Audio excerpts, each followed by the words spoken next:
Spanakopita! Hey, Spanakopita! Spanakopita!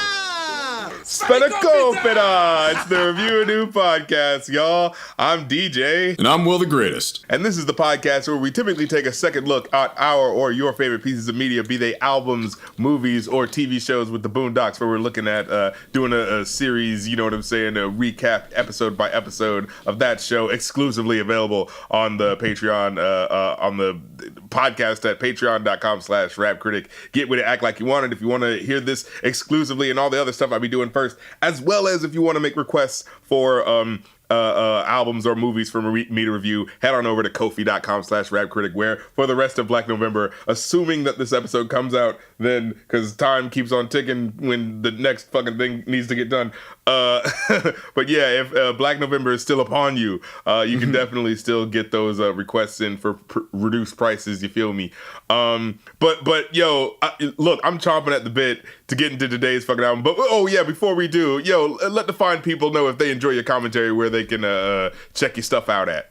The real Aaron Alexander, called the Ace Podcast. We talk all things art, culture, and entertainment. We just recorded last night and had to talk about some recent events involving a corrupt, aging, slightly misogynistic, powerful white guy. We were talking about the Penguin. Which one? You realize how little that narrows it down? Exactly. We were talking about the Penguin. Great show. Oh. And then we talked about the election. But yeah, you can check me out there. Got some stuff cooking on the channel soon. So just dropped a review last month. Got a couple new episodes over there. So yeah, check it out. The Ace Podcast, everywhere podcasts are available. And it's also on my YouTube channel at Will the Greatest. Word. And, oh yeah, and also I got some songs that I'm working on. I just be doing shit, and then I forget to tell people that I'm doing shit. But I get you. Yeah, because it's like you already put in all the work to do the thing, and you're like, all right, good, I'm done. It's like, oh fuck yeah, I should tell people about it. Now I have to promote it. You're right. There's a whole other wing of this fucking thing to do. Like, it's so funny actually, because a couple of months ago, I feel like Tyler the Creator's like fucking press tour has just been, you know, seeing random Instagram posts of him being like, I'm willing to keep promoting my shit even if it's been out for like over a year. I don't give a fuck. I still want to promote my shit. You know, good on him. You know, it's like you can always grab new fans, especially despite how long he's been in the game. He's been in for, I guess, him and Kendrick are around especially the same time, like in this new day and age, 2009, and 2010. you know, with the I wouldn't say a rebrand, but just like a maturing of Tyler the Creator in recent years. Because I will say, like, as much as he's changed. As somebody that's listened since Wolf and Goblin and the Odd Future Wolfgang like season. I'm surprised that Golf Wang Fest is still a thing. Right, but I think that is him doing like that. That's his like baby. You know what I'm saying? With baby. Like, I feel like that's kind of what, because I remember when they said the group was breaking up. It was like, oh damn, like, but it's one of those things where like you can kind of tell who the most people willing to do this. Like I could tell not all 10 or 12 or 11 of those niggas was really that about it. It was like Tyler and Frank. It was like Tyler, Frank Ocean before that stopped. Earl, and then you had to drag it out of Earl, but you had to drag it out of Frank, and then true. Who was my boy? The Internet before they left, and then Internet. Haji Beats was good, and then he just disappeared. Who's your boy? It's like very loose affiliation, but your boy who did the song. You talk Vince. I wish I knew you wanted me, Oh, yeah. I'm blanking on it. Steve Lacy. Yeah, Steve Lacy. Why the hell was that name escaping me? But yeah. But now your boy's back. And like I said, I feel like this whole year, well, in this past month, there's definitely been a lot of CHROMAKOPIA, you know what I'm saying,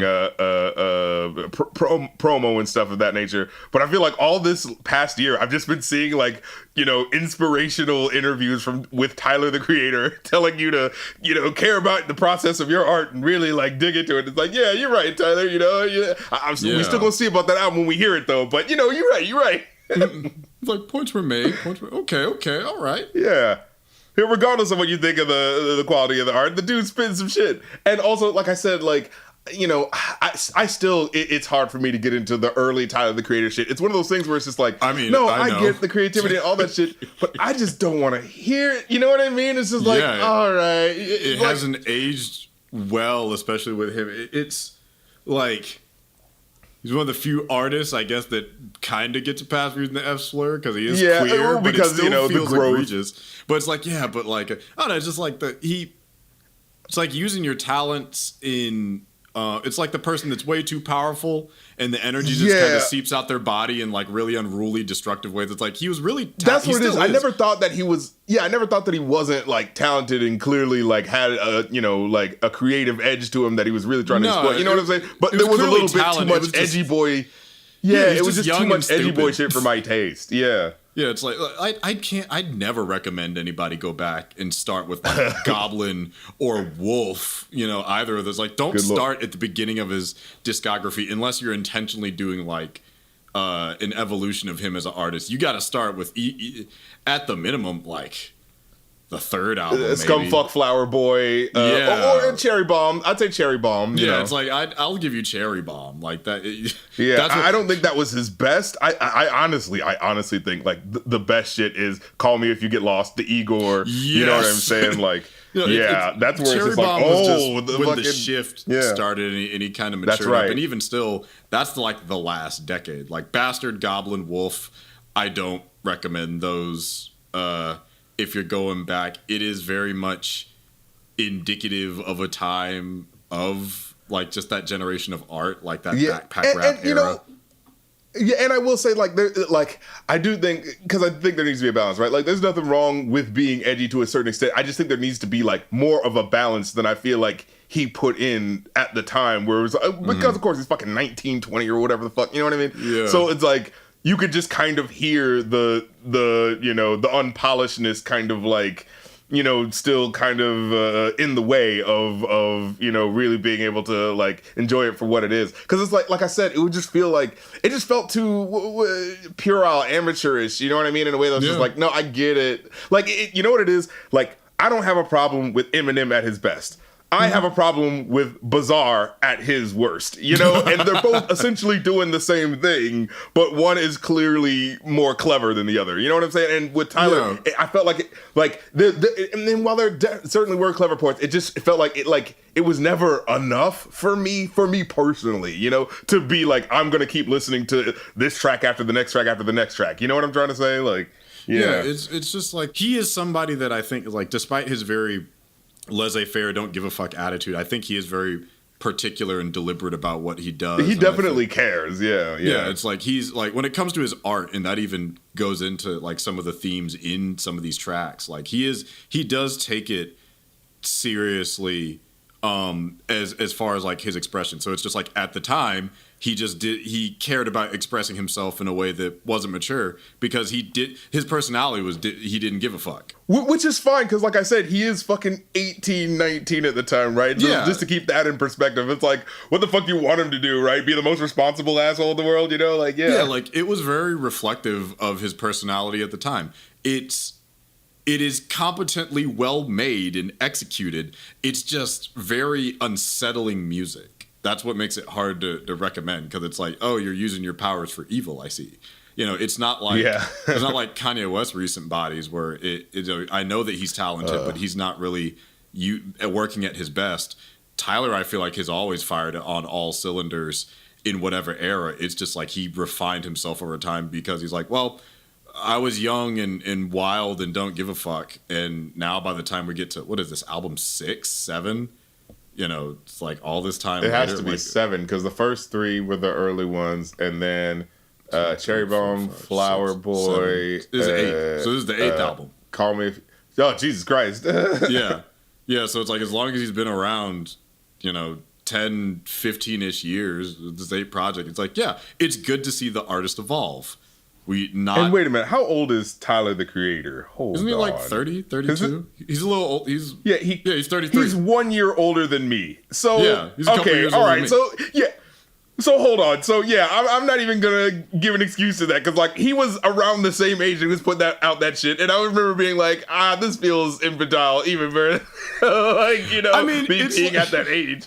I mean, it was hilarious because the people that put me on to Odd Future, and because I was in high school when it was like Goblin and Wolf and Bastard, and when they were at their zenith and everything, it was just a bunch of like white girls that I hung out with at my private school and shit. So I'm just like, and then looking back, I'm like, yeah, like edgy white kids. This is the it was a lot of the audience. white college boys that I saw recommending him to like me, frat and it was boys, kind of like like, all right, donut socks. I'll get to it when I have a minute, Yeah, I don't recommend those original 3 albums. Yeah, and well, it's like, and I realized, there's also a part of it too where I was shock rapped out by the time I got to that age because I grew up on fucking Eminem. You know what I mean? Like, you don't get more shock rap than that. So it's like anything else just gonna. It's like a 50 Cent. Like you're not gonna get more gangster than that. Like everything's gonna feel like a step down to some degree. I mean, I will say, vaguely remembering some of the content, even though it's been like almost 20 years, he was up there. Like he was a close second. If you want to talk about like weird, ominous, like gross out music that's meant to make you feel away. Like he it did a good job at doing Eminem, that. But I get what you mean. Where it's just like if you listen to Eminem in his like full bodies, you're like, I don't need to hear much more of this because I'm familiar with this. But for people that like weren't as in tune, Tyler was like an additional, and that's introduction. It too. For that generation. New introducing it to a new group of people. This new generation of the same old shit. Just like it's like, oh, I'm gonna sneak in your house and shove acid down your throat and fuck you in the ass. It's like, all right. I mean, that's creepy. Like and weird, I just wish it was more focused because of like there would be times where it'd be like, oh, that was really clever, but it wasn't enough for like the whole song. You know what I mean? To listen to this whole like Frank Ocean singing beautifully about stalking a woman. Right. It's like, wow, this is really disturbing, but very well executed. That's like probably one of the best examples. Is just like, just doing that was definitely one of the high points. Sake, but also like very technically well done. Because he's like he's always been a talented producer, and he's only gotten better with age and experience and hanging out. With honestly, I will say that there's a level of that where it's like I feel like his production has definitely like vastly improved. Like where in addition to like the cragginess of the production was sure part of the aesthetic, but it also felt like a bit of a thing that pulled me out of it. Where it's just like, oh, I see that you're just doing it because like fuck it and I don't care, but it's just like, I feel like you guys should, like, if you're at this level, you should be able to get some people, right? Like, what? Like, why does it sound like this? But that was him doing like, fuck it, I'm gonna do it all myself. I'm gonna hit these learning bumps all myself. I don't give a shit. And it's like, again, it's like, even if you don't like it, you have to respect it. It isn't that hip hop. Yeah. It's like artistically, it's like, well, it's. As a producer and like as a writer at the time, I'm just like, he was weird, but I'm like, in a technical sense, I'm like, yeah, he's good. But then it's like listening to him, he has a vision. He had vision. Like starting with Cherry Bomb, I think is when you start to pay attention. It's like, oh, he's trying to be a little bit more artistic. And then by the time like Flower Boy, it's like, okay, he's doing his own thing. Flower Boy Ego, Call Me If You Get Lost. I'm like, yeah, he's crafting his own identity, all his skills like sharpened up. It was like maneuvering his own way and doing it authentically. So right, like that's the thing that I always want to give credit to an artist. Where it's like it never feels like they're doing very it authentic. It's just it never feels like they're doing it because to fulfill an image. It feels like they're doing it because this is where I was. So it's like Cherry Bomb. While I didn't like that one as much, it felt a little bit too much like he was wearing the nerd influences on the sleeve. You know what I'm saying? Mm-hmm. And then when you get to Scumfuck Flower Boy, like I could see the flowering of the artist, but it wasn't like for me. It wasn't until Igor where I was just like, okay, there he is. There's that motherfucker. You know what I mean? Like there's the undeniable like ability there. You know what I mean? And I'd say Flower Boy was really the one because especially just it got so much widespread acclaim. If I recall, I think that was his first Grammy. Yeah, I think "See You Again" is basically like his internet gem now. Like. That's the one that's on all the romantic, Instagram playlists or what have you. You know what I'm saying? Meanwhile, I was over here just like, oh yeah, Who Dat Boy? And I Ain't Got Time is like those are the big ones because it's like I still view Tyler as a rapper, but he's a singer as well. Like he sings. Oh yeah, and he's never been shy about that. But like his thing about like his singing, it's like it's one of those, it's like a Bob Dylan thing where it's like he clearly has like limited range, but it's like I'm gonna play in that range the way I like to though. Like on this album, there's parts where it's like, oh, his voice is a little weak, but it's like, fuck it, that's, you know, like your voice don't have to be strong. Like your voice don't have to be the most powerful thing, but it's in his own chest. You know what I'm saying? Like look, dog. If Sexy Red can sing on her music with a audible vocal get crack, out of here. I don't think that's the same level. There's no reason to give a damn. At this point, I mean, there's the talent between them is a cavern deeper than the Mariana Trench, and I like. And it kind of makes you wonder what the fuck she's doing on this album, but you know, whatever. she was here. Then she was. There's a lot of people on this album, a lot more than it shows in the features. Because I'm looking at the production. I'm like, God damn! Annoyingly there's like a million people on this album that you don't know are on the album, and that get underutilized. Honestly, that get underutilized at a lot of points. Honestly, what the fuck is Childish Gambino doing on 2 tracks where he doesn't rap at all? He just fucking bullshits in the last minute of each of these songs. It's like, what's going on? Why are you doing this to us? I was there till just now. I didn't know Willow was there. I didn't know Rex Orange County was there. Like Jesus Christ. Thundercat and Steve Lacy make sense because they're freaking collaborators. Like Solange is kind of a stick there. You'll miss it. So it's just like the musician in this album. It's a book. Yeah. It's just a book length of just like, oh, I know that name. I know that name too. Why didn't you have a goddamn verse? You didn't have 20 minutes. Right? What is going on? You could write a 16 real quick. Speaking of incredible features, we got to talk about his mom. Yeah. Coming in at the beginning. Jesus, honestly, I would say his mom is the fucking star player of this album. Because she keeps showing up and every time it's welcome. Like, I'm just like, this woman could be a fucking motivational speaker the way she talks that shit. And the way it's just like, yes, ma'am, I will do that. You're right. I will follow my dreams. Fuck all these haters. It's like, dude, you baby. It's like, look, the encouragement of a black woman will make you be able to walk through flames. Right. You get 3 old black ladies to say, try it again, baby. You can do it. You could run over coal. Like, yeah, exactly. I get why he was still able to keep going, goddammit. Yeah, it's like, you know what, Mom? I can do all things through my mom, through a black mom that compels me. The power of black mothers compels you. Yeah, you just get 3 old, very enthusiastic and supportive black ladies. You're done. And the fact that he had his mom on them, it's like as a narrator and a bookend for like the themes of some of the different tracks. It worked. It was very It was like wholesome, but like selfishly, not selfish, but it's like empowering in a way that very much highlights not like his individual identity throughout the music. Yeah. It is. I think there was another album where his mom speaks on it. It's one of those like, oh, that's where he gets it from. But Saint Chroma. Now the first track, I didn't enjoy this as much. I thought the whisper verse went on a little too long, like to really build the momentum of what was happening. But then when the second verse comes in, where he's like really talking that shit, he's like, "I built a path of freedom because them words that he said, give a fuck about tradition, stop impressing the dead." It's like, whoa, shit.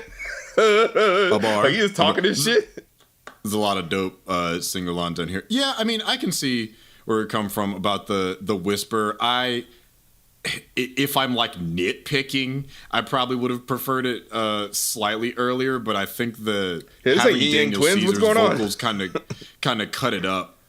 I think made it okay for me. It's just that like the drop didn't happen when I wanted it to, but it still worked. I still think it was a very good like beat, or not drop, but the beat switch. I still think it was a great beat switch, like doing it just after Caesar's verse.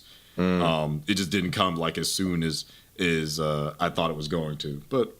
I think it's a solid, opener. Then we get Ratata. What'd you feel about this one?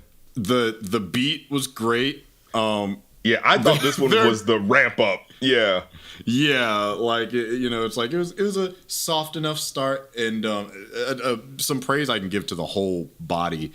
The production across the board has a couple echoes here and then, but all these songs sound beautifully, creatively distinct. Yeah, very interesting, very complex and layered in really like ear-catching ways.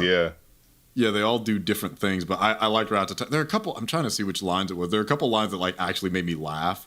I like the wipe that silly grin, bitch, I'm really him. You better put them palms together, bitch, I really sin. And then what was it? Hey T, why you acting hard? I'm like, baby, please. I ain't tough. I just thumbs up like I'm scrolling feeds. Yep, that was another one. Oh yeah, the part where he's like, "Fuck these niggas or these women," and it's like, these women. The way. Yeah, no, it was cool. It's like it was real dope. I like the energy behind it. Yeah. I was trying to figure out though, why does he say, what is it? With these type of views, ain't no service on my two-way, so you don't have to call. I'm Usher Raymond on a Tuesday. I was like, wait, why Tuesday specifically? What? Did I miss something? I mean, it rhymed. Yeah, but I was like, I got the you don't have to call part. Yeah, you don't have to call, but I'm like, why Tuesday? What's specific about Tuesday? Did I miss something? Well, you don't want to do it at the start of the week, the weekend. Yeah, that's true. That's true. You want to give them the impression that you're sticking around. It's psych, bitch, and disappear on a Tuesday, going up on a Tuesday, as it were. Wait, what is it? After tonight, don't call your girl. No, it wasn't a specific day. Yeah, never mind. I was thinking like after Friday night, don't call your girl around me or something like that. Also, but I was like, I mean, even the last line on the fourth verse talk about was really off future. All the other niggas whacked out. The biggest out the city after Kenny. That's a fact. Now I'm like, God damn, this motherfucker just casually stopped past J. Cole and Drake and said, "Excuse me." He's not from the West Coast though. He's not from the West Coast, But there has been J. Cole. He's from North Carolina. No, Tyler. Oh, no, biggest out the West Coast. Okay, no, fair. Yeah. Fair. Yeah. Okay, second biggest out of LA. Which it's like I wouldn't disagree with that. That's a strong. You can make that argument. Definitely, and I like how he made that very clear. I don't want no beef, Kendrick. It's like the biggest out the city after Kendrick. Don't. I saw what you did to that light skinned nigga. And there's been conversation about who's the big three, and is Tyler in that after like this album came out. Now, I don't know about all that. Like, I do certainly feel that his music has gotten like hell of a lot better, and his punchlines are sharper and all that type of shit. Like, because I did always feel like his punchlines felt a little clunky, like starting off especially. But I feel like he's definitely like sharpened those edges. Although, just personally, like, look, maybe like T is just like bigger in terms of like commercial viability, of course. But for me, I'm looking at Jid. I'm looking at Denzel Curry. I don't know, guys. Yeah. I feel like those are the killers. You know what I'm saying? Like, but what do I know? Because here's my thing. Because Tyler was in that same generation as Kendrick. I'm pretty sure. Yeah. Like, I feel like, but I never considered him to be a lyrical killer. I considered him to be the creative. You know what I'm saying? Yes. Like, he's just going in a weird, odd path, and it doesn't matter about necessarily the lyricalisms. You know what I mean? So I think that the difficulty, especially in that big three conversation, is you're not just talking about artistry, you're also talking about entertainment factor. That's why I think Kendrick works as number one, because his music does a pretty solid job at balancing both. Still very entertaining, yeah. Yeah, it's like Drake leans a little bit more to the entertainment and output value, but I can't say that he hasn't had pieces that, have made you think a little bit similarly with Cole. Yeah, for sure. I think Kendrick has had the better balance of the three of them. J. Cole is a little bit more artistic, but I've certainly heard him snap plenty of times. Drake is a little bit more entertainment, but he's also had his moments of introspection. I think Tyler's not in that conversation as much, just because, like we were talking with his music, he is exceptionally talented as a producer. He's very good as a writer. I don't think his appeal... It's not that his appeal isn't mainstream. I don't think it's at the volume of those three. And that's what it's missing, is it's like... Do white people love Tyler, the Creator? Yes, they always have.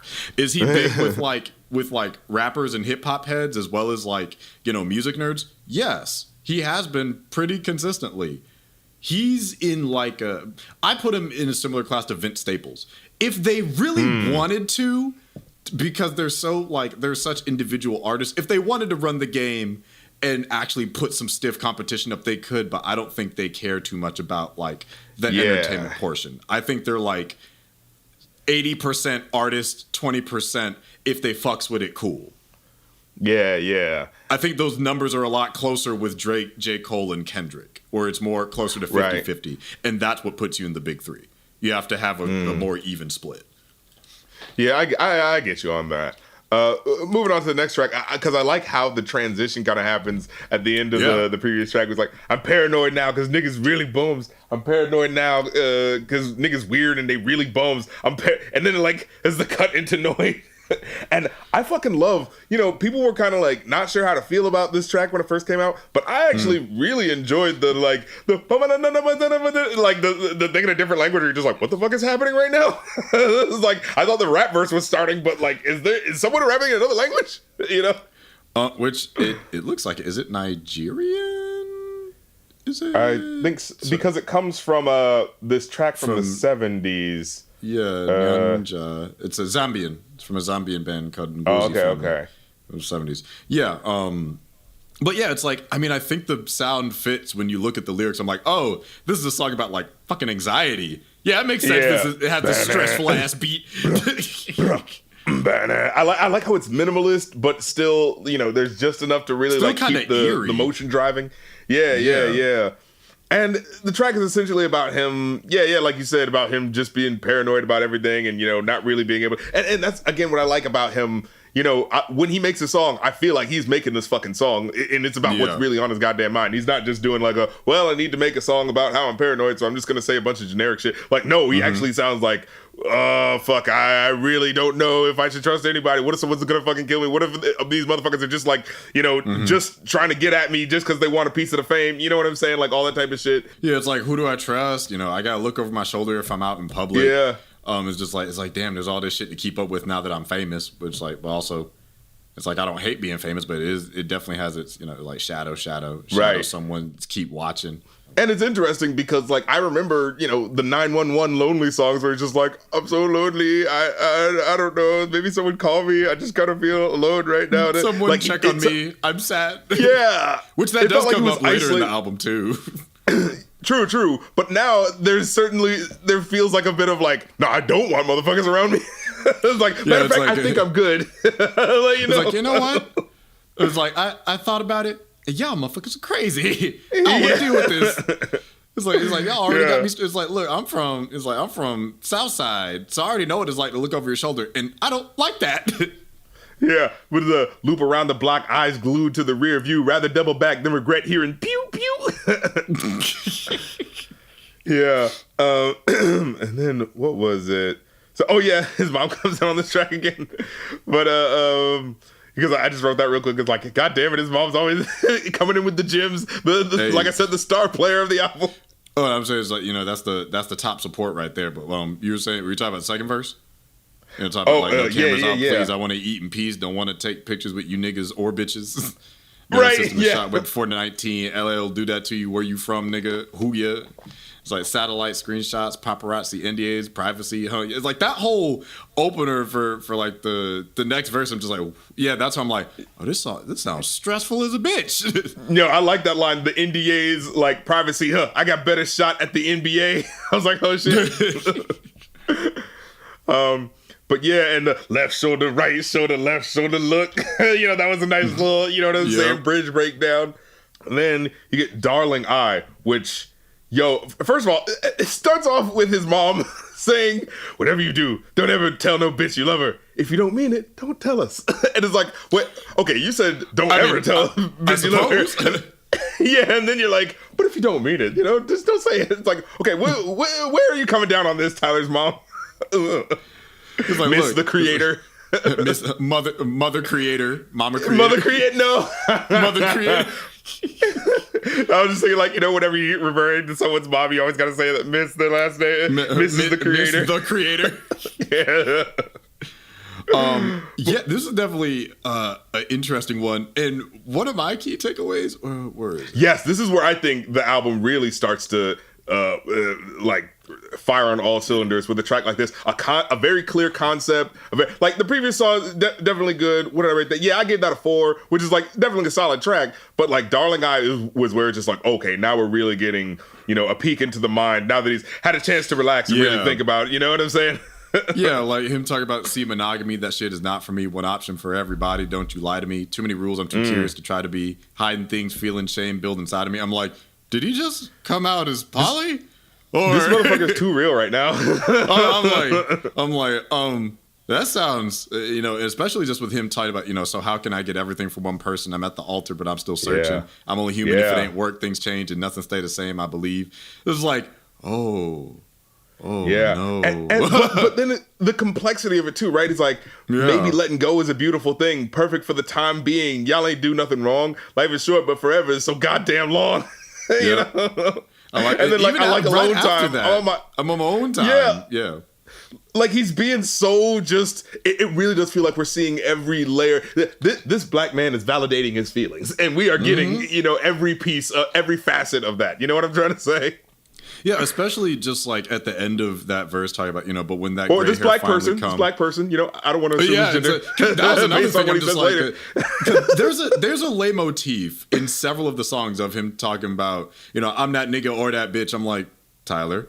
Yeah, you're bringing that up one too many times for it to just it was be like a he, 3 or 4 times. It's like, yeah. Are you coming out as non-binary? Are we soft launching the gender non-conformity? Because that's like, okay. Damn, how many times this nigga gonna come out? Right. It's like, damn, that closet's a fucking revolving door. You keep coming out. Keep coming out of shit.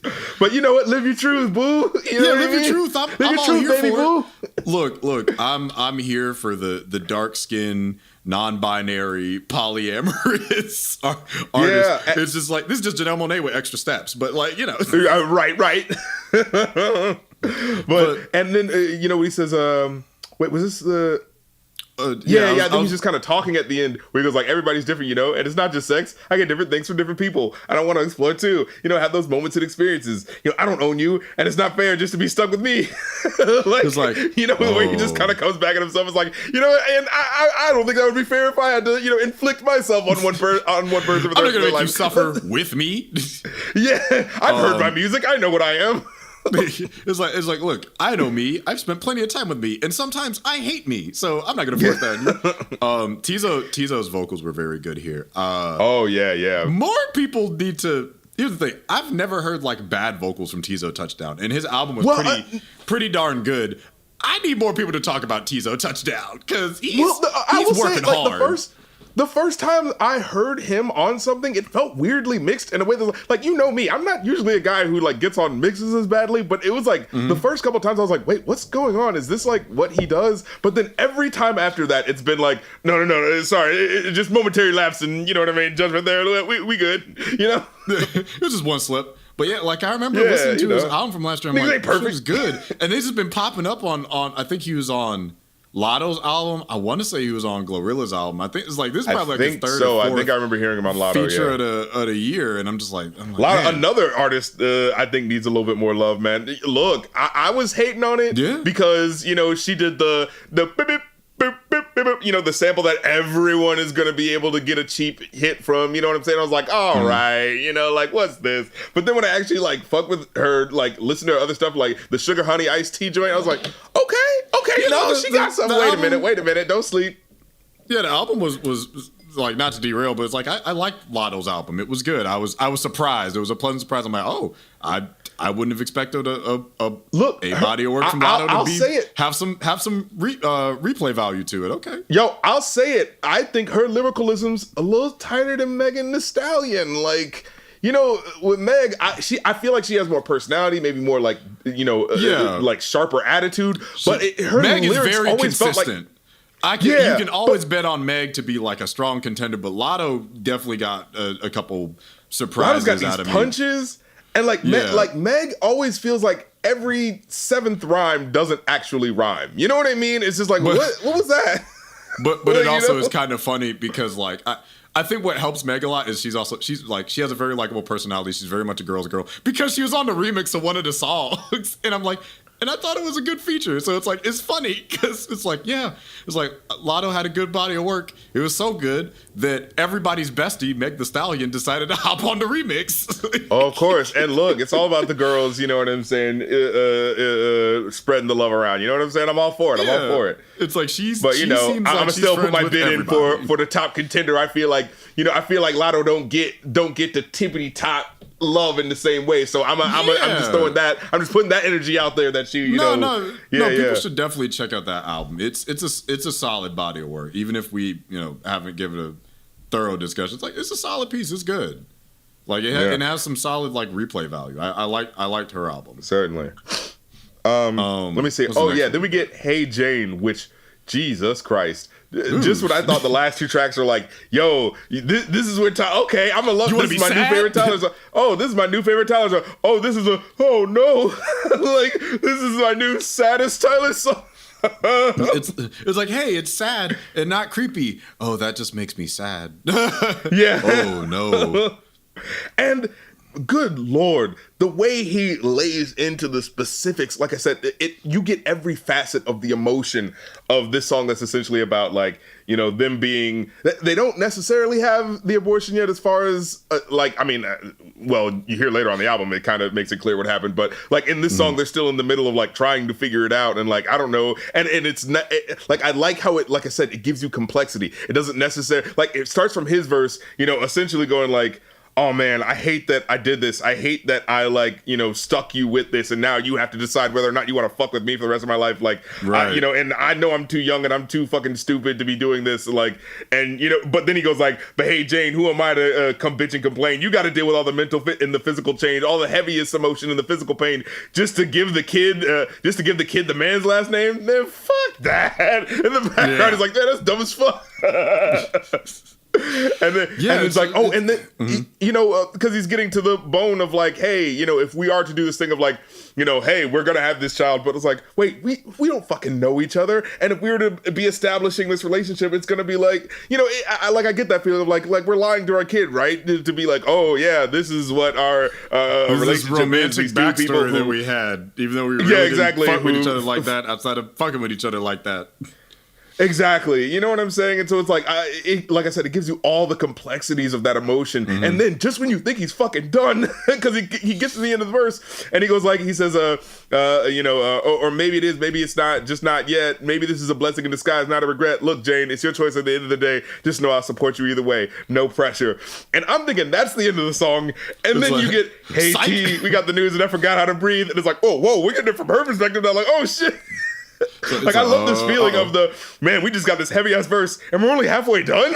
Like, it's like, oh, we're getting both, which, I mean, good on him for, like, thinking to put not just the call, but the response. And being on the other side of that, you know, that's how you build empathy. But it's just like, ooh, yeah, this is probably, it's one thing to get that phone call.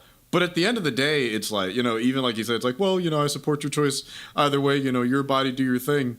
But imagine being the person in that situation who has to carry that and think about that responsibility. Yeah, yeah. And there's, like I said, there's so many times where you're getting the complexity. I just keep saying this, but the complexity of the emotion, like, you know, she's like, hey, T, I'm scared too. It was so hard for me to tell you, to tell the truth. I ain't want to tell me. I look in the mirror like, damn, I failed me. It's like, oh man, you know. Yeah, you know, like my mom did it, your mom did it. This ain't a pride thing. This is more, I prefer to have a peace of mind thing. You know, I got my own bread. I don't need you to buy things because it means don't include your money or status. It's like, oh, but it's just like it flowing so easily as a conversation, and even like the simplicity of the beat. Because like, here's the thing: when's the last time you heard niggas rap about like abortion? Okay, legit. The last time it was that J. Cole song, actually. Not to bring it up. Damn. what was the? What was it? Love, damn it. What was the? Because I put it on the end of my. I put it on my best of list one year. What was that? Because it starts off where Lost Ones. Oh, yeah, Lost Ones. And there's like, oh damn. Yeah, because the first. Yeah, you remember that one, right? Vaguely. God, I haven't listened to Friday Night Lights in forever. Because it was the one where it's like, yeah, and oh my God, that hook. And I ain't too proud to tell you that I cry sometimes about it. You know? Yeah. And damn, what did you say? It was a decade and some change ago. Jesus. That was 2011. Yeah, Jesus Christ. But he says, like, I refuse to bring my boy or girl into this world when I ain't got shit to give them. And I'm not with them niggas who be knocking girls up and skate out. So, girl, you got to think how the options way out. And then with the second verse, is like, nigga, you got some nerve to come talking to me about abortion. This is my body, nigga. You ain't going to force shit. It's like, oh. Jesus. You know? Imagine living in a timeline where we got pro-choice rap music. Yeah, exactly. What a time to be alive. Yeah, man. Oh, wow. Look at this. The new controversies, you know? This is the good side of controversy, I guess. Pro-choice, you know, instead of the other way around. Yeah, but it's like, but yeah, and I like just, how it ends. Mm-hmm. Well, I like how it ends. Yeah, where it's like, you know, her saying that like, "Hey, T, no matter the decision today, I just want us to be cool either way." You know, just bringing it back to like human beings who are like, "I don't want to hate you and fight you. Like, I want us to figure this out together." You know, like that was such a sweet way to end it. You know. Yeah, especially like right before that, just reflecting is like, I've been losing myself and ain't no one to defend me. I got a mini version of myself living in me. You pulling out your hair, I walk around in a frenzy. I'm feeling the resentment anytime you get near me. Body has a clog and I don't know where to end be. Emotions is thrown around like a frisbee. My titties getting bigger and I'm craving a 10-piece. A little bit of humor, but it's just like, yeah, it's like, I don't. But I like that. It's human. Yeah. It's very human. Yeah, that's what I like. Yeah, the little details that he throws in where he's just like, my tits are getting bigger and I think I need a 10-piece. Like, I'm fucking hungry. You know, there's the little, like, jewels of information that makes it a real human story, you know? And it's kind of a perfect follow-up after, like, emotions is thrown around like a frisbee, and then you have the fact of the emotional switch-up, where it's like, I'm so stressed, and I don't want to lose my friend, but I kind of want to have this kid, but I don't know, I'm hungry. Oh, it's like... Yeah. It's like, swings, you know? Yeah, that is what happens. Yeah, and there's little parts where it sounds like she like cuts off before she says something a little too intimate, you know, where she's like, I was 35. It was like, but then she was like, oh man, when I was 25, and it was like, oh, what? It was like, I mean, you don't have to tell us, but damn, you know? Damn. What was that part? I'm trying to find where it was. These are such long, like, damn, a feeling you could never understand. You just hope to God I get my period again. I was 24 when... Look, I don't want to go through that experience again. It was like, oh shit. It was like, uh-oh. But goddamn. Dropping lore for one song. Also, thank God, it's a actual length song. A 4-minute song. Yeah. A song with some substance and length, just like all around well done and fucking sad. Yeah. And then we get the next track, I Killed You. And you would think that a track called I Killed You after a song about abortion, you know, like, I thought following the abortion beat. Let's get back to this selfishness. Like, oh, are we doing this now? Because it's like, okay, we're really getting into this. But it's not really about that. It's more about hair and how like, oh, I killed my hair because black people, we should be proud of our hair. But in society, we're told not to, you know, have it. And I was like, oh, no, I'm worried. I get you. I just think the sequencing could have been handled a little bit because, like, the song's called I Killed You. Like, I thought we was doing a part 2 here, you know? Mm-hmm. Which, I guess for me, and definitely how I saw it, it is about hair. It's like, I definitely saw it as, like, a little bit of a reflection about identity, too. It's like hair. Oh, definitely, like, just because, like, hair is such a big identifier and such a cultural, like, you know, of such cultural significance for, like, you know, for us black folk. So it's like, I can also see it's like, it works in a double place of just like, it's hair, but it's like killing these expectations that others kind of put on you and just kind of putting your own first as methods. It's like, it's self-care. Yeah, it also felt a little bit like, I mean, maybe a bit of a gay allegory in there because, like, he says, like, I gotta work, I gotta eat. If they see you on top of me, I gotta leave. Bitch, I killed you. You know, like, that's what I was thinking when I first heard it, where it's just like, oh, on top of me, like, oh, he's kind of using it as a clever, like, sort of thing. You know what I mean? But then as the song goes on, it's like, well, all right. Well, no, it feels... It gets a little bit more explicit about the, with the, you know, therefore, bitch, I killed you, Jerry's and Mimi's. I burnt you, I cut you, I filled you up with the chemies. Forced you to relax, you would think you was BB. Couldn't take the heat, so you're going... When they see me now, bitch, I killed you. And just like, it's like, it can work as a metaphor for a couple things, but I think even just it having hair alone is like personality and individuality and just like how we treat ourselves, you know, is strong. But I get what you mean. It's like, oh man, we got this really introspective song about abortion. And then another one about like, kill white expectation of you and do what you want with your hair and your body. And it's like, I mean, this motherfucker is spitting. I agree, but it's like, damn, like, no backup healing song after that, right? It's like, come on, man, let me come down a little bit, right? Now I got to think about black identity. Goddamn it! It's like, fuck. Now it's like, now you're making me culturally introspective after the very thoughtful abortion bars. Yeah, but then we get And right before we end, fucking Childish Gambino doing nothing, like fucking nothing. He's just like, by the way, I'm here. Remember me? I kind of had a singing career. Ooh, it's like, okay.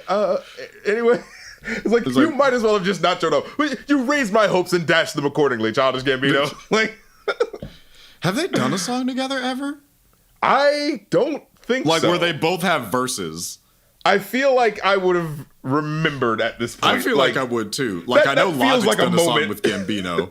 But like that feels like even when they made the song, they were like, wait, have we done a song before? That feels like that should have happened by now, but no. I don't. You know what it was? And I almost gaslit myself. You know where they showed up together? Where? Regular Show.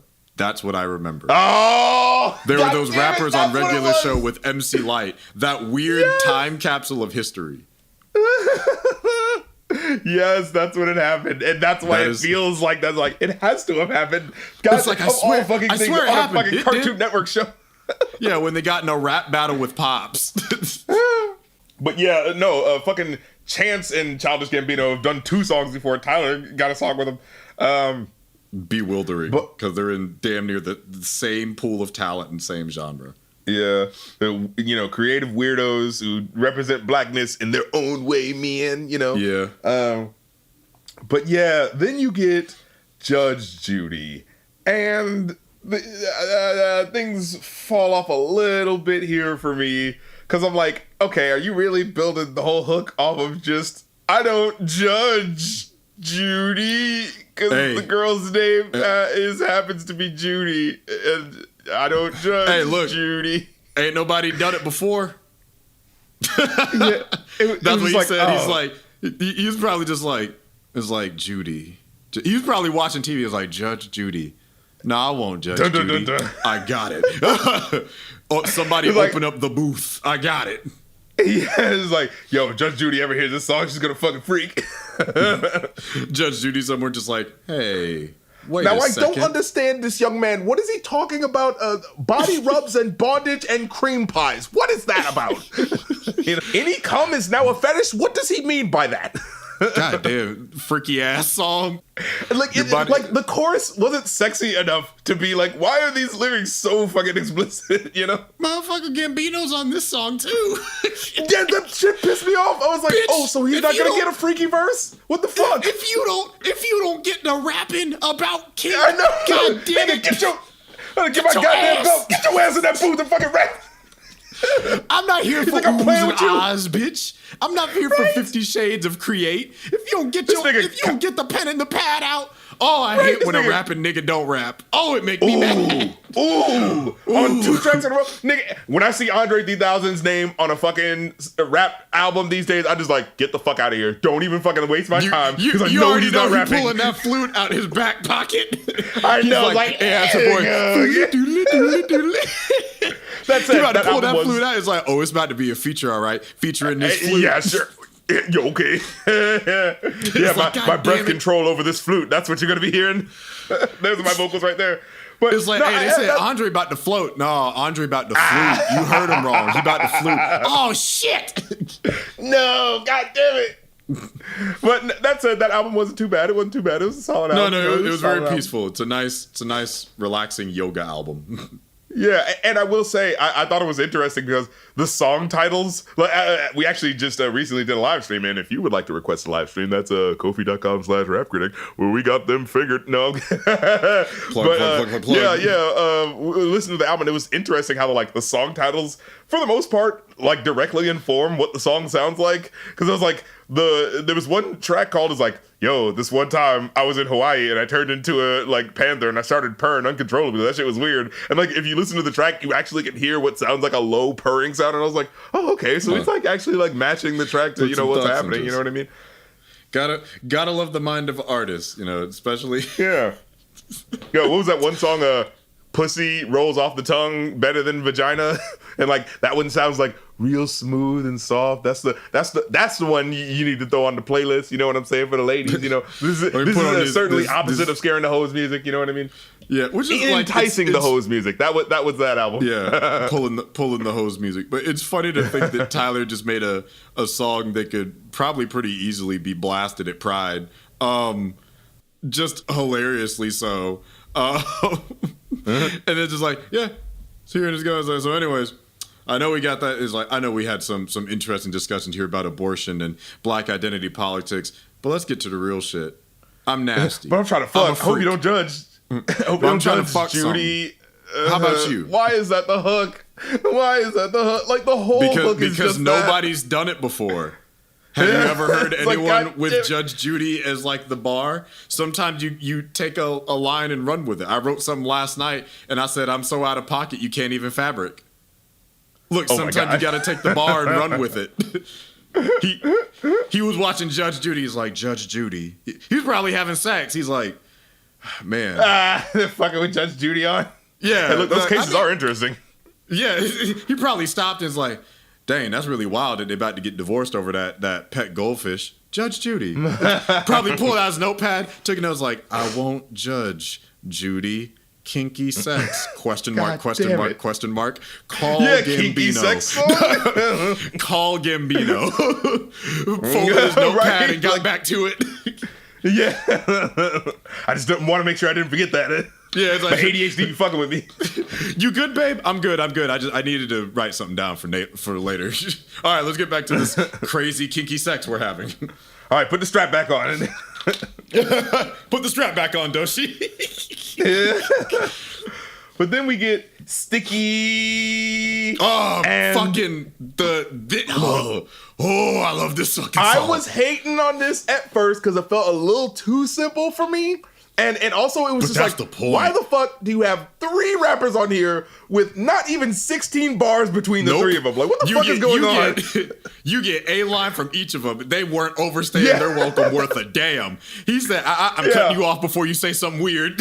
He cut all of them off before it got weird. He kept coming back in. So it was like, when I first heard it, I was like, oh yeah, someone raps really cool at the beginning, and then he kind of raps at the end, and then I listen back again, it's like, oh wait, he keeps coming back in. Like, hold on, this motherfucker's breaking the form.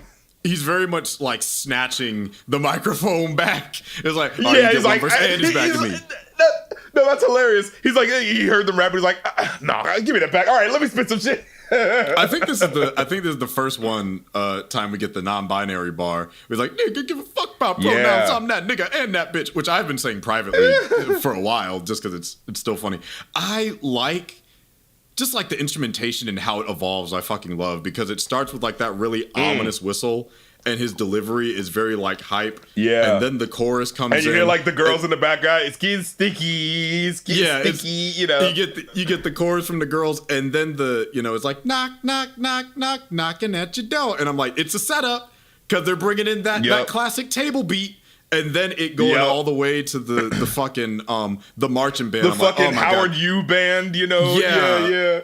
The evolution just in how the track evolved. The evolution and how it evolved, Jesus Christ. But it's like how it changed over time was so great wording. Fucking perfect, because it started simple and then just like escalated and escalated and escalated. And the fact that the lyrics set up where the song was going, I thought all the guest verses, like, it was very much, it's like, I'm about to say my verse and I'm coming in. And anyways, back to Tyler. Like, he's like, oh. Yeah. Okay. It was like, okay.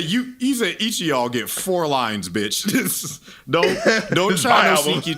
It's like, I'll be damned if you get an 8 count out of me. That's going to be more money. It's such a intriguing. Yeah. Because it's like, I guess, it's just very, very much, if you remember those days of just like being in the cafeteria, like doing them table knock beats. 4-bar flips. Yeah. And I'm just like, and who he picked to be on the guest verse feels wildly appropriate. It's like, hey, I need some ghetto people. It was like, well, you picked correctly. Time to bring the hood in, It's like, I need to bring the hood in for this one. It's like, call Glorilla, call Big Sexy, call Lil Wayne. Somehow Lil Wayne probably won't remember this verse either, but but it does kind of make me laugh just thinking about like the stark contrast in what each of them says. It's like Glorilla is, I mean, she's always confident. She be having those beautiful self-empowerment bar, fly foot, niggas want that motion, not be in the cut. Sneaky link, she say that's a nigga, I don't give a fuck. But then you get to so he's like, sexy in this bitch, Tyler in this bitch, we turn to fuck, bitch mad, but can't beat my ass. They all very much give their personalities in 4 bars. Yeah. And I was just like, I do be fighting over dick, goddammit. They even Wayne is like, sticky situation, discombobulation, caught me red-headed, palms itching like rosacea. It's like, their personalities came out in 4 lines, which is amazing. He put his thing on it for sure. But then, what was it? I thought this was interesting. There's a line here where it was like, buddy pillow talking, stay away from Conma, home record, nigga, I be fucking who I wanna. Like, so in this line, he's like, oh yeah, home record, I don't give a shit. And then later on the album, he's just like, man, I feel bad for doing that. I didn't want to do that. So it's like this weird complexity. He's like, yeah, fuck that. That's right. I made that decision. I don't give a shit. Oh no, I don't know if that was a great idea. Like I said, all facets of Tyler are represented. But even right after that, when he just gets like, because I love how cocky the song is from everybody in their own unique ways. But even right after, it's like, okay, big dick nigga, big stomping through your town. All the bi bitches know the fuck is going down. That's a bet. Skip the sex, rob my face, break my neck. Fuck now, mood swinging like Jet is like, fuck that aiming back. Yeah, what was that? Mood swinging like Jet? Like, because there was a cut there, and I was like, what the fuck was he saying? Yeah. What could have possibly been the word there? I'm not sure. It's not like Tyler's been known to censor himself, so it's very... Yeah, exactly. I don't know. So, what is Rap Genius got it that Chet, referring to Chet Baker, who himself was a mercurial figure with a well-publicized drug habit? I guess mood swinging like that's somebody's idea. I don't know if that's legit or not because I'm seeing the same thing. Yeah, I don't know what the fuck. I like the refrain. I like the chorus. Better find a mop is getting sticky in this bitch. Solange again. The song has like six people on the feature like Solange. Yeah. It's like Solange is here, Glorilla here. Never in your life would you think it's like, oh yeah, I'm gonna get a song with Tyler the Creator, Glorilla, Sexy 6 verses. I meant, yeah. Lil Wayne and Solange all on the same track, and also Don't Blink or you'll fucking miss them. Yeah, it's like I sneezed and missed her verse. Go back 10 seconds. Yeah, right. Damn, I'm done already. Yeah, it's like I need a hood version of We Are the World where everyone just has 4 bars. Oh my god. But then then we get Take Your Mask Off. Holy fucking shit. When you're like, for me, I like to quote lyrics when I'm like, all right, this is what I definitely want to bring up. And I had that moment where I was like, I gotta quote the verse, then I gotta quote the second verse, then I gotta quote the third verse, and god damn it, I gotta quote the fourth verse. Like, holy shit. Damn it, I quoted the whole song. This song is just fucking perfect. Yeah. Yeah, just like, when I was listening to it, I'm like, he's really airing motherfuckers out, ain't he?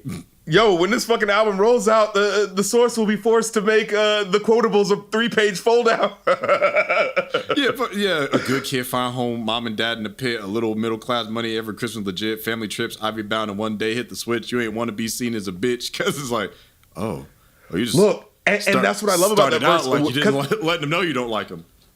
You ain't a thug. You was in the drama club. You was an actor. Yeah, but and then it was like but now because you're getting validation from the dumb and confused, now you're facing 5 to 10 because you had something to prove. Let's talk about it.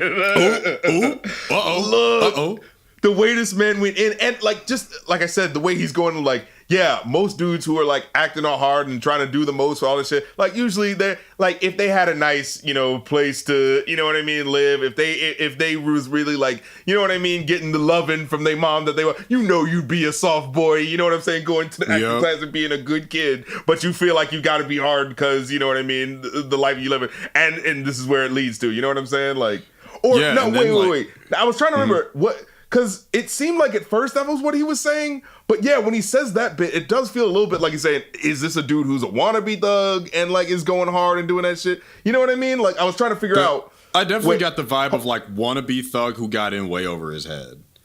Yeah. Hold on. Let me look at the... Because I think the way he starts the verse was like... big guns, what you got, huh? Slat, and pop back at the ops, huh? Gang this or you gang that. Don't let them know that you regret how you became that. Yeah, that's where it happened. Yeah, don't let him know that you regret how you be. See, when I heard that lyric, I was thinking that he was going like, that you grew up hard and you don't actually want to be this though. Like you know what I mean? The dude, like the rappers who really, like to really like talk that shit and then like go like, but I don't like this. This is just where I came from and I don't have a choice. But there are lots of dudes who are like, they put the mask on, right, because they feel like they have to be hard, and then it gets out of control because they're, reacting and being hard when they don't fucking need to anymore, but just to be extra, just to extra prove themselves, you know what I'm saying? So, yeah. But then when he says the line about a good kid, then I was like, it switched it up. I was like, oh, wait, is it actually, like, because you regret how you think it's about people that are false claiming in the hood, but it's people that are like generally, white people that are false claiming. Yeah, like you regret how you became that because you actually were living a good life. Like, that's what I was going. Okay, so it's talking about hood tourists basically, where it's just like, oh, you like rap and rap culture and all the gang shit, but you're not actually about that struggle, but you can't let them know. Right. It's like you about to die over that pride and ego that you develop. It's like, you want to be hard? Okay, you can be hard and do 5 to 10 since you got something to prove. Yeah. And then the second verse with the fucking preacher man, preach. Oh no. Make these folks think you got something to teach, like you ain't lying. Big bet from the collections, but what you buying ain't too fond of them gays. You don't deny it. Wait, since a kid, you knew something was up. How'd you thinking God would hate you, so you covered it up. Gotta hide how you live, what you really enjoy. So got a wife, got a kid, but you be fucking them boys. It's like, ooh, we get messy. Jesus Christ. Oh my goodness. But you back on that religious shit as soon as you come. Let's talk about it. Traded all to be free and shine. Yeah, that's what he says. He's like, traded all to be free and shine bright like the sun, but you back on that religious shit as soon as you come. Let's talk about it. It's like, yep, you really nutting and going. It's like, yeah. Oh man. And then you have the third verse, talking about like, the woman who like has the three cute kids in your arms, big ass wheels in the garage. Your husband just made another bill. Your husband just made another meal. You want your life back in a massage. Tired of being at home, personality gone. Body ain't been the same, postpartum is long. Your identity gone. Mama, your first name, the last one got changed. They dream about your nest, but you crave and you fly alone. And then when he gets to the end where he's like, you fantasize about the dreams that you left on the shelf. Can't even get alone. Time to think of killing yourself. Let's talk about it. Like, whoa. Damn, why did he call out every trad wife? Like, holy shit. Why do you call out every trad husbands and the trad wives, nigga? Why do you call out every conservative trad wife that looks fucking miserable in all their family photos? Like, you didn't want them kids. It's like you thought you wanted to be, a stay-at-home mom, but now you staying at home and your only name is moms. Let's talk about it. But then he says, fuck me, because I can get it too. It's like pointing a gun at you and you and you, but also myself. Points it at the mirror, and now you, the biggest op of all, me. Right. Because what he said, he says, paranoid since 19, nervous system shook. Better sit the fuck down or get that skull getting took. That's $10 million invested. No justifying that. Trying to sell them weird ass clothes. Nobody buying that. Like, oh my god, this nigga just went it himself. And then like, well, when he says that shit a failure, my nigga, go ahead and pack it up and put it in the trunk. You talk a lot of shit to not be number one. Your beats ain't placing, them songs ain't slapping, your raps ain't ranking, your stage presence don't even be in a conversation. Go home. It's like, oh god. Which is crazy because we were just talking about him in the big three just because of the difference in like stage presence. Like, nobody cares about me.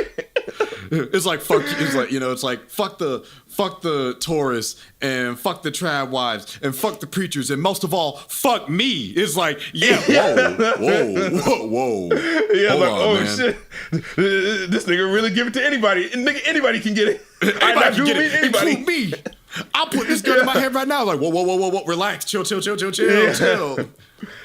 he says that. What does he say? You ain't gotta hide from the truth. Tell your family why you such a recluse. Tell your spirit why you feeling this a rap in the booth. Dog, how dare you try to ruin a marriage? Claim you never wore a mask and now you don't get embarrassed. Like, oh shit. Boy, you selfish fuck. That's really why you scared of being a parent. Boy, that therapy needed. I dare you to seek it, but I'd lose a bet. I lose a bet. God damn. So yeah, this nigga goes hard at himself. Like what the fuck? That's some Eminem shit. Like tell these motherfuckers something they ain't heard about me. You know? Yeah, you can. It's like, look, it's one thing to be critical of the world, but if people are gonna, it's like nobody can talk shit to you if you can talk shit about yourself. Yeah, because it's like, look, the self-awareness is clearly there. So it's like, hey, it's like I can talk shit about who I want because I'm not afraid to be judged because I'm my own worst critic. I wrote a diss to me. Bitch, I'm judging myself all the time. What the fuck are you talking about? This is where it starts at home, bitch. Yeah, it's like, fuck your life. Fuck your moms. The call is coming from inside the house. But then we get Tomorrow, which starts off, look, as much as I love his mom over this whole album, I kind of side-eyed her a little bit on this track, where she's like, come on, Tyler, I want to have some kids. I want to have some pookie butt kids running around the house. It's like, you want this crazy-ass nigga to have kids? like, have you heard this album so far? What are you talking about? Have you been listening to the verses? Probably not. It's like, Mom, I mean, just say something inspirational. Right, like, I don't listen to it. He just records me sometimes. I don't really listen to it. They'll just be in conversations like, oh, this is going to be great for the album. What you say, baby? Nothing. Don't worry about it. It's like people that record the messages or calls from their exes and turn that to the intro to the song. It's like, they don't even know. Oh, my God, yeah. Fucking Drake head ass nigga. No, but, what does he say here? He says, like, my homegirl, I'm not tired. She like 32. They sharing pictures of these moments. Shit is really cute. And all I got is photos of my Rari in some silly suits. And now, like, not the Rari in some clothes. But how did this line hit better than when Kanye tried to do the same thing, right? When he was like, my friend showed me his kid's report card, and all I had to show him was my new sports car. And it was just like, shut up, Kanye. I know you don't mean that. I know you actually take pride in that sports car. Shut up. Like, Tyler actually sounds like he's sad about your woes. Yeah, Tyler actually sounds like you sound. Yeah, I'm a fucking tool trying to show off this shit, you know?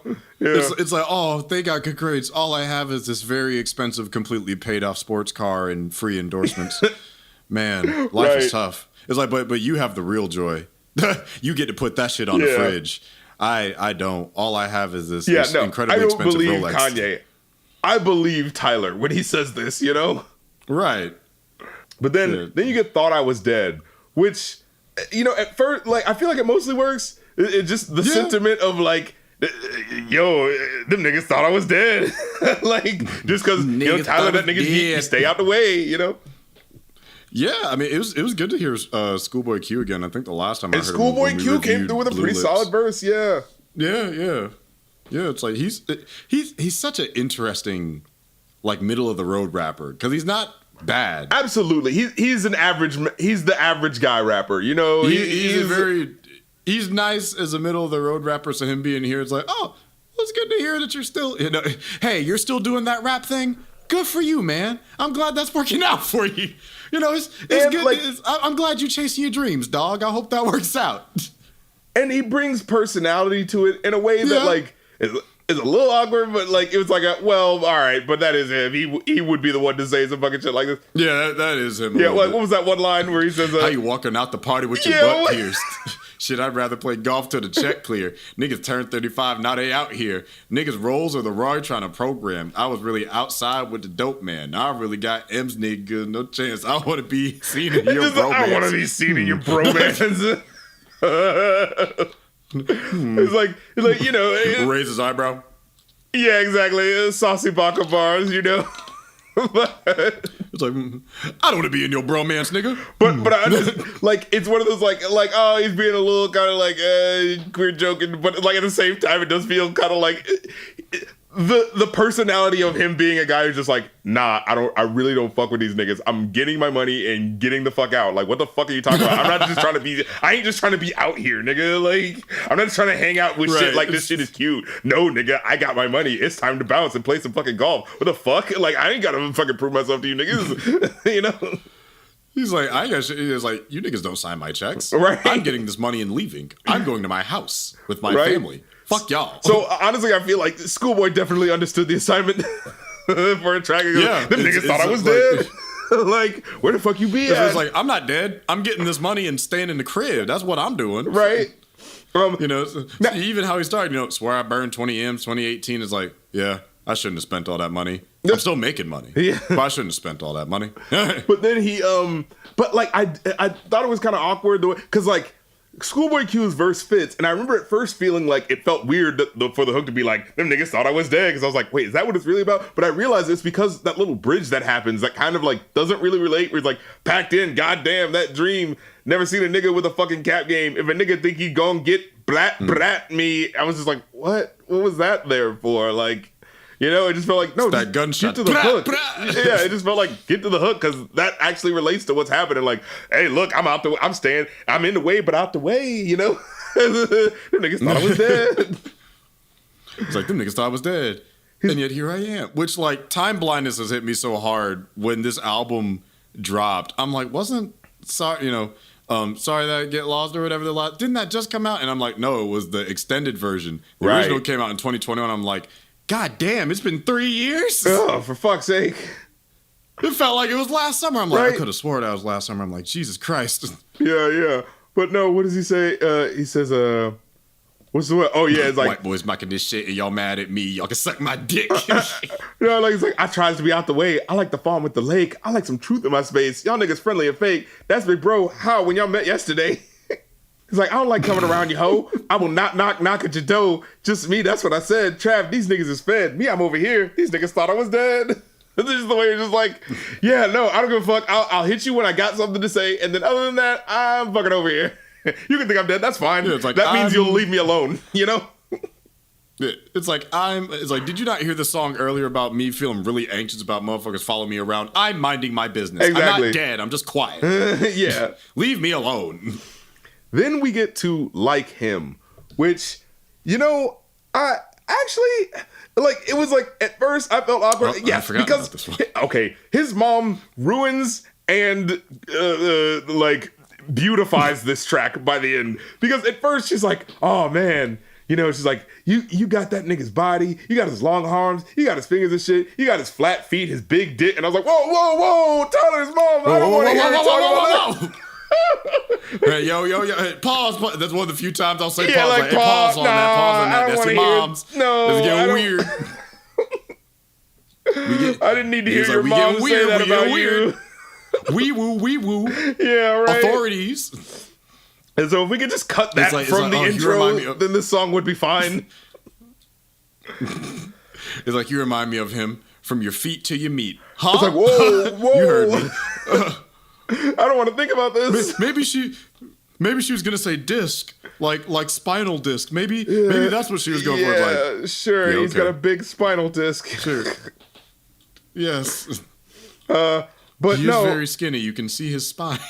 But no, like the hook is really like, you know, sad and, you know, metaphorical, right? It's like, Mama, I'm chasing a ghost. I don't know who he is, but do I I look like him? You know what I mean? It's like this weird sort of like, this guy that I barely ever see in my life, and apparently I look like, and it's like, you know, the way he communicates that feeling of like, there's this person that that I don't see, but I am apparently the spitting image of him, and it's like, what the fuck? This is a weird feeling to be in, right? You know, and I didn't realize Baby Keem was on this track. This motherfucker, everybody here. Just fucking subtle shit. Slight, just a fucking accoutrement, a little texture on the top of the track. You know, it's like, all right, fine. I guess he can just do the fucking last hook. I guess that's fine. Yeah, doing these fucking pickups in a closet on the weekend. Right? What the fuck is going on? Can you do this chorus real quick? Sure, I got 10 minutes. Like, yeah. But then, you didn't have to rent out studio time for these motherfuckers. But then at the end, his mom comes in and says some like shit that really just feels a little.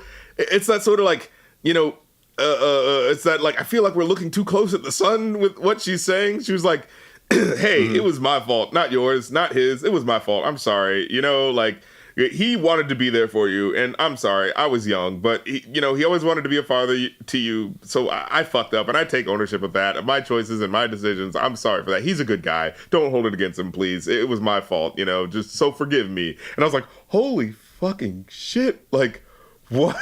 Like, that's a weird thing for her to... introspective. Yeah, like, for her to be like, I cut him out because I was angry, and I didn't, like... I should have given him a chance to like help raise you too. And I'm sorry, like after all of these albums of like, fuck that nigga, I don't give a shit about him, and then to hear her go like, it was actually me that kind of cut him out of your life. It's like, oh shit, oh okay, yeah. And I can't even imagine like hearing that at like in your 30s and like, well, time to work this out on the album. Yeah, exactly. The album is about to be the therapy. Yeah, I forgive you, Mom. So say that again into this mic. It's like, that's crazy. Can you repeat that into this not inconspicuous button-shaped microphone? Yeah, it's like, no, I imagine this is like, I mean, that made me feel bad. You know how you can make it up to me? Be the emotional beat on my album. But then we get Balloon, the fucking collab between Doechii and Tyler that the folks was waiting for. And, man, look, definitely. This has one of my favorite lines of the whole year. Wait, say it. I air this bitch out like a queen. Yes, ma'am. Like, oh from my God. One of the best artists of the year. And the thing is, that's a strong opener, and that's not even the fucking opener. No. You know what's funny? I thought her verse was okay. Like, oh, this is a solid ass verse. And then when she came back with that, it's like, no, I got 4 more bars for your ass. I was like, oh, okay, never mind. No, this is 4.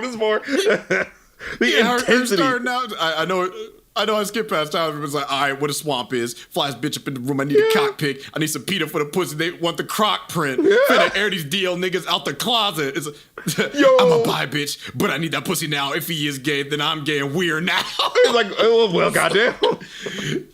It's like, well, again, Doechii, are you also coming out as non-binary? We're very much celebrating. This is just a big old coming out album. Hey, look, if you motherfuckers got beef, let it be chucked. Right. It's give a fuck about pronouns. Oh, nigga and that bitch. But I love it. Like, this is the sort of like, this is how you do radical acceptance, right? It's like, you make it fucking cool as shit. It's like, yeah, Macklemore when he did like, hey, we should be cool to gay people. Like, that's cool. Like, that's nice, but it's not cool. You know what I mean? No, let our fellow gay niggas say it with confidence. With their chest, yes. Oh, okay. And they just be. I mean, that's what he had on one of his older tracks. Like, I've been kissing white boys since 2004. Yeah, it was just, I mean, hey, it was like, all right, I can't debate why they gotta be that. white boys though? But all right. It's like, hey, look, man, I accept you for being queer, but why they gotta be white boys though? It's like, damn, bro, no love for the black boy. Yeah, exactly. And which is weird because at the end of this, I'm smelling some internalized racism. Yeah, right, but which is weird because at the end of this, the last song, he goes like, "Nah, if I'm shooting up the club, it's gonna be a black bitch." He was just like, "Oh, okay, now we got radical acceptance. All right." Tyler has probably the most fluid sexuality I think I've seen out of any musician. Look, he is enjoying his life. Look, here's the thing. I don't care to know who Tyler sleeps with in the private time. Yeah. But I also don't know. Yeah, look, based off his music, I'm like, none of my I'm getting fucking a lot of business. mixed messages here. But yeah, there is a lot of like, I guess, look, do what you want. Just, I guess you don't need to be clear, but you know what? Fuck me. You write what you want. Yeah, it's like here's the thing. It's your life. You're an adult. I'm not, as a fan, I'm not entitled to know what you do with your life or who you do it with. As long as it's like legal and consensual. Yeah. It's really not my business. And the fact that you're using that to be like, I'ma confuse these niggas. No BBLs. I like A cups. Long legs pretty when they wake up. And then later it's like, which is interesting too, even Doechii saying, I be saying her name wrong. Yeah, it's Doechii, right? But it's like, I'm 5'2", A cup titties. And I'm like, yeah. Does she? They bring up A cup titties, like, a lot of them. So like, this motherfucker really likes small titties. He likes soft chests, which may explain why he be liking dudes. Yeah. Does he like very not to say that there aren't men with nice big titties, but Yeah, exactly. Yeah, he likes a nice billboard chest. He likes his androgyny. You know what I mean? Yeah. There you go. There you go. But which maybe he is non-binary. Yeah, exactly. Now thinking about it, maybe the pieces are coming pronouns together. Are he they? Yeah. He they, because they'll never see them coming. Yeah. God damn it. What was the track? Because he said something. I think it was on the Thought I Was Dead. Like, sorry, I'm looking at his first verse, and there's just some The whole shit is damn near a standard routine. Niggas run their mouth, bro, to race up. Everything real here, no lace front. Like bells during December, I slay. Yeah. I don't even like girls, bitch, I'm way up. Yeah, I love it. I'm way up. It's like, you know what, Bitch, Bucket, I don't want to tell you exactly what I am. I don't need your box. What an insane rejector. I gotta send this to the gay homies. Bitch, I'm on my own dick. I don't need your box. I think that was a flip of a Kanye line, right? Like, I don't need that pussy, I'm on my own dick. But again, I felt like he flipped it better. Yeah, it was from Power. Yeah, I don't need your I pussy, feel like bitch, Tyler I'm on my own better. dick. Got my brothers here, we the Wayans. Yeah. Not my only girl, but you my favorite. Like, even in the verse, I'm like, I don't know what he likes. He's saying a lot of conflicting things. It is none of my business, and that's okay. He's allowed to do that. And part of it does feel like he's fucking with me. We're just like, right. Which one am I? I don't know. It's none of your fucking business in the first place. This is entertainment. I'm just fucking with you. It's like, who gives a shit? I know what I like, and you don't have to know. There's no rules to this. Who gives a fuck? Yeah. It is what it is. It's like, I do what I want, and no one tells me what to do. And Doshi's like, yeah, me as well. What he said, nigga. Fuck your life. Yeah. Fuck your life, bing bong. And then, and then, of course, I hope you find your way at the end where he's like, I'm eating candy yams and some catfish. Yeah, that rich. Fuck what you heard. I'm that nigga and I'm that bitch. Yep, there it is. Gotta slide it in there. Yeah. Just in case you didn't hear it before. So, fuck your expectations. Fuck your gender. It's like, man, fuck your perception of my gender. Radical ally Tyler the Creator out here. Exactly. Speaking for the people. I'm here for it. I'm here for the incredibly cocky and confident that shit talk for a new bar, generation, Yeah.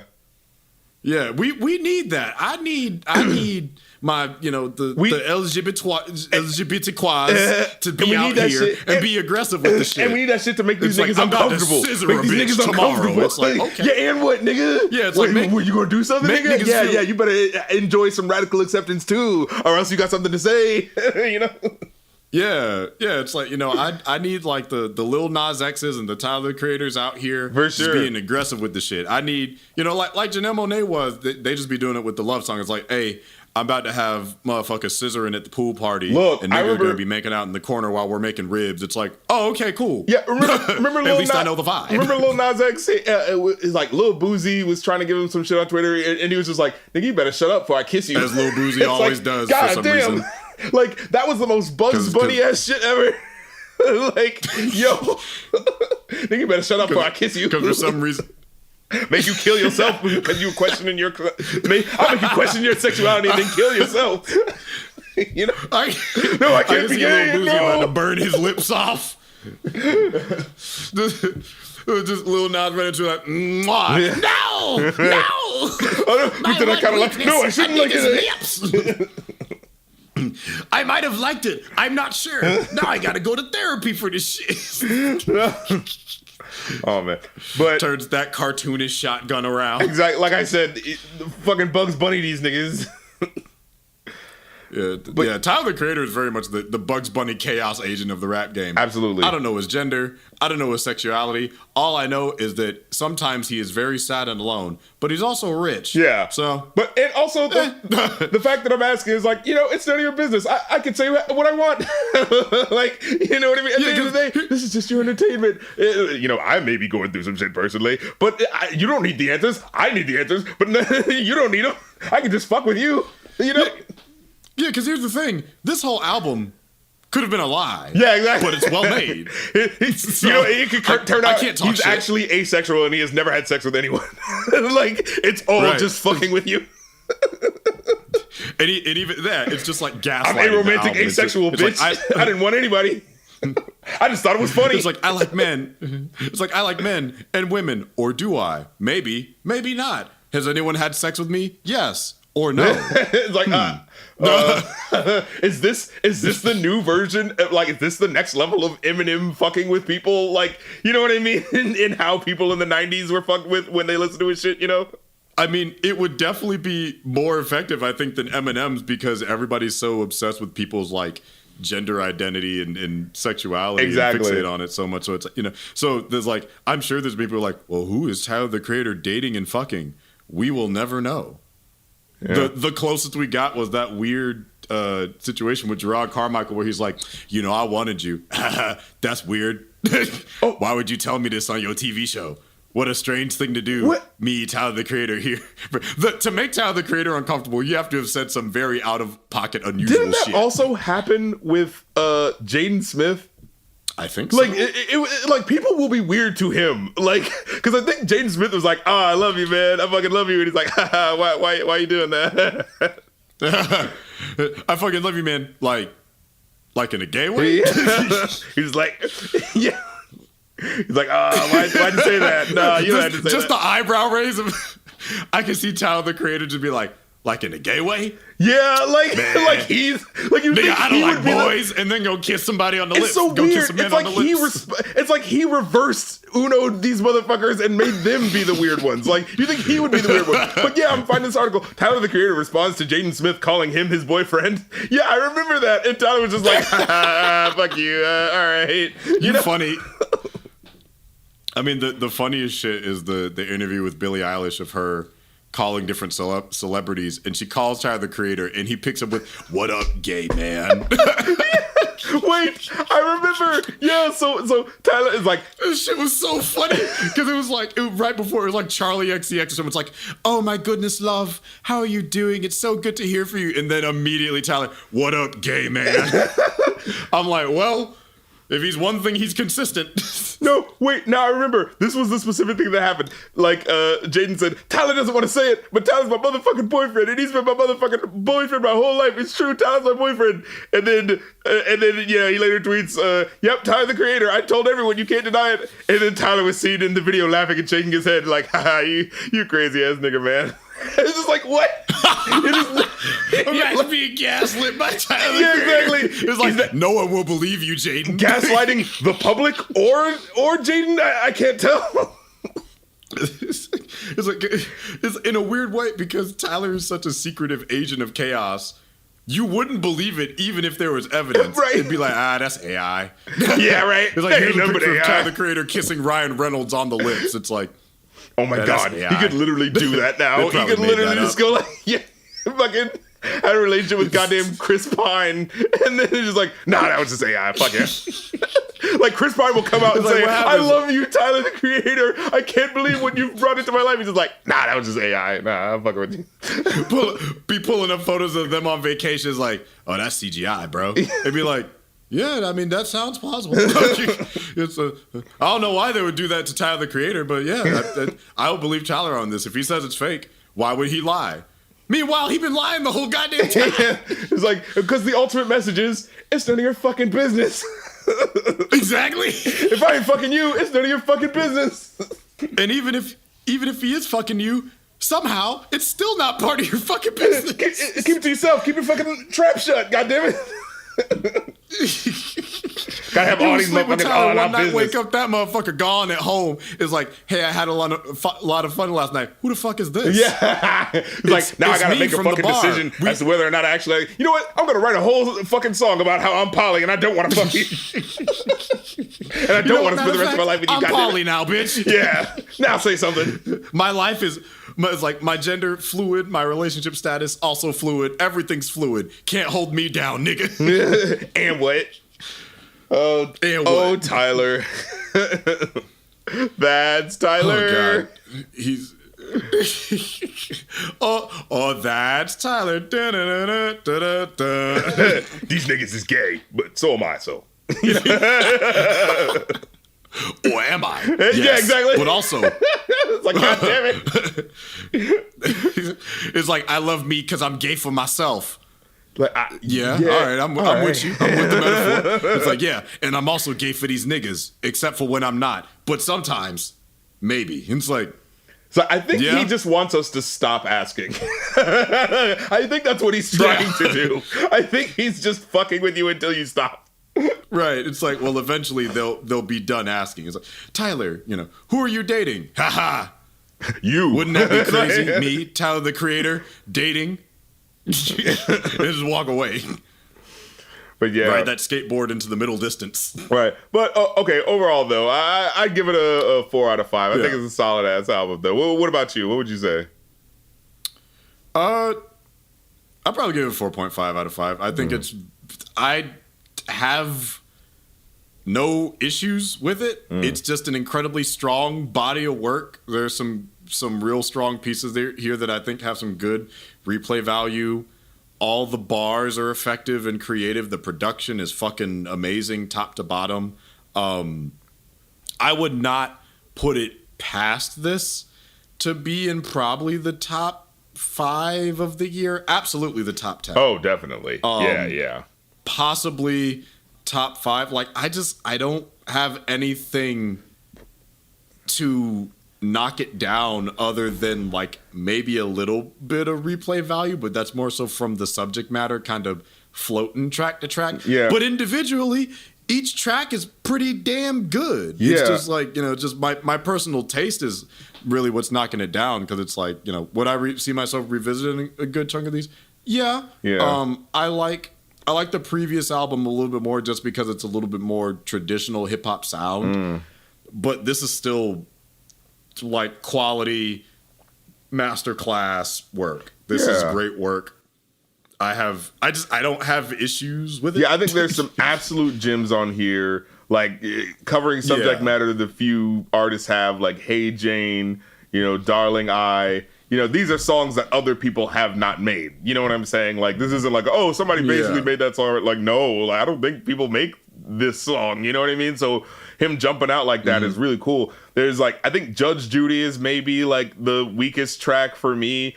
And most of the other ones, like, it's not even that they're like bad. They're just like, oh, these are just like solid ass tunes. Like it's like, it's like I said, a lot of these I feel like are 4 out of 5s where it's like, it's not like absolute classic, but like not every fucking thing needs to be, right? Like, like sometimes it's just good ass fucking well put together track, But yeah, there's well put together tracks, one bit of a dud, but then some absolute smashers that are like, unlike anything you get on another rap album this year for sure.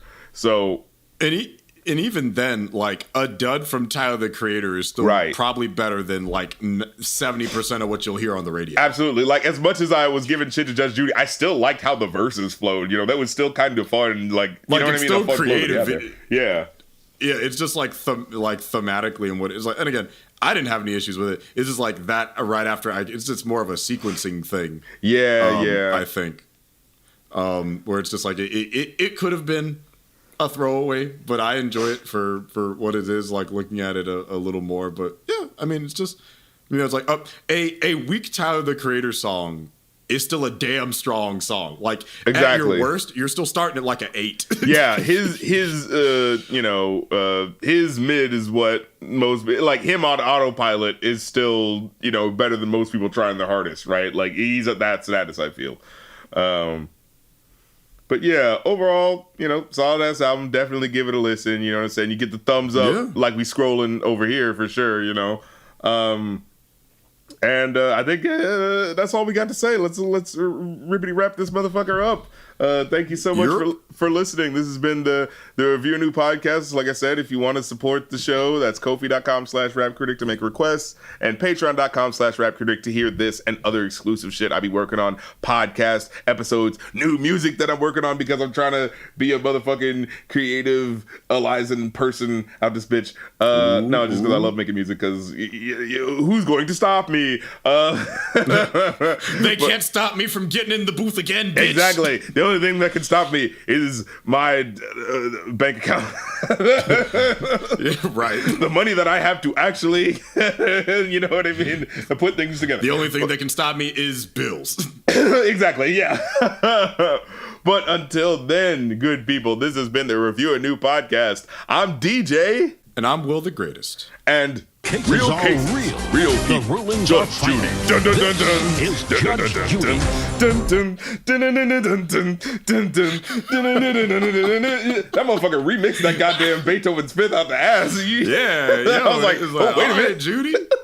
I didn't know he was about to float like that. It's Okay. like, okay, Judge Judy, I didn't know you had the fucking producers on the ones and twos.